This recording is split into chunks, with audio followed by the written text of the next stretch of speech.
Благодарам. Почитувани граѓани, почитувани медиуми.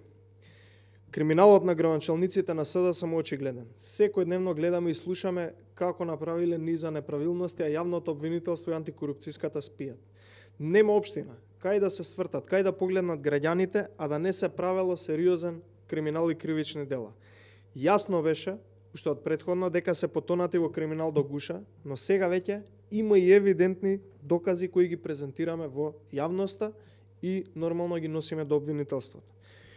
Илија Јовановски, поранешен градоначалник на општина Прилеп, кој јасно беше дека му е прв и последен мандат како градоначалник, направи сериозни кривични дела додека бил на функцијата. Имено, накратко, да им објасниме на граѓаните, а за се поседуваме и докази, дека веќе е поднесена кривична пријава за Јовановски, што и како направил за да го прекрши законот. Известна парцела каде што се имало одобрение за градба од 2005 година, некаде на средина на мандат на Јовановски, се менува на чуден начин инвеститор и се отпочнува со градба на објект. Инаку, првото одобрение за градба е на одредена фирма АГД Градба, која што за 6 месеци откако им е дадено во 2005 година одобрение за градба, не отпочнале со изградба на објектот кој што го планирале.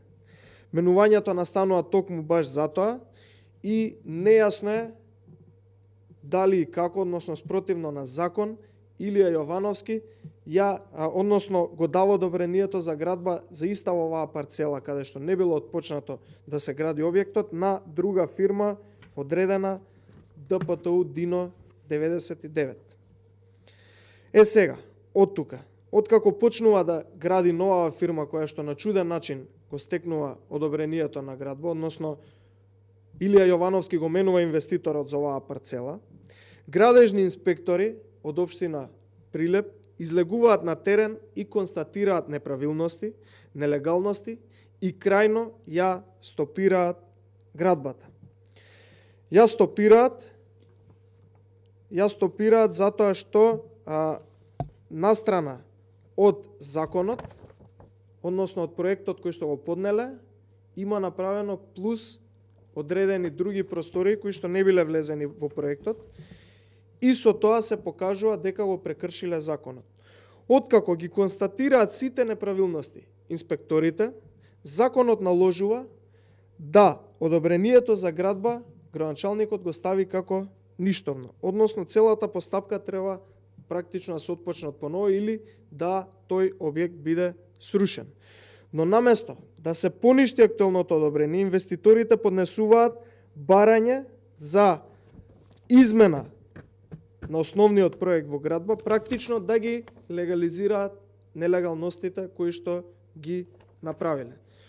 И од тука, наместо да има правна разрешница, како што вели законот за овој објект, инвеститорите си продолжуваат, го градат целиот објект, а градоначалникот не презема никакви активности, напротив, на секој можен начин им дава легитимитет на овие неправилности кои што биле направени. Јасно е дека Илија Јовановски како градоначалник извршил сериозно кривично дело и злоупотреба на службена положба и прашуваме дали добил некаква награда за истото прекршување на законот за цела оваа постапка. Она што е најинтересно до неговото заминување, на сила било решението за стопирање на градбата, односно констатираниот записник од страна на инспекторите, а сепак инвеститорот си го изградил објектот, нормално и најверојатно со амин на Илија Јовановски кој што бил градоначалник. Повторно, ги повикуваме јавното обвинителство и антикорупционерите да поведат постапка и да не замижуваат пред овој криминал, кој е само еден во низата. Верувате дека во секоја општина каде што говориме дека има сериозен криминал и поднесуваме пријави, никаде јавното обвинителство и антикорупцијската немаат преземано ниту еден чекор. Начинот на работа на СДСМ е јасен и евидентен. Помили им се провизиите и наградите, отколку почитувањето на законите и потребите на граѓаните.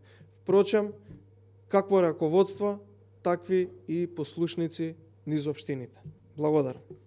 Сега би сакал да одговорам на едно прашање кое што стигна до прес-центарот електронски во врска со изјавата на господинот Џафери, кој што е претседател на Собранието на Република Македонија, за информацијата која што излеза во врска со телефоните, односно набавката на телефони и тендери за телефони за пратениците.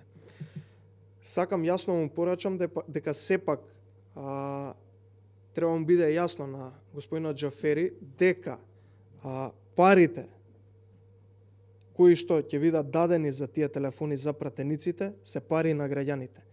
Не е точно дека не се пари на граѓаните, туку се пари на граѓаните, бидејќи одат и се исплаќаат директно од буџетот на Република Македонија, а буџетот на Република Македонија го полнат граѓаните на Република Македонија.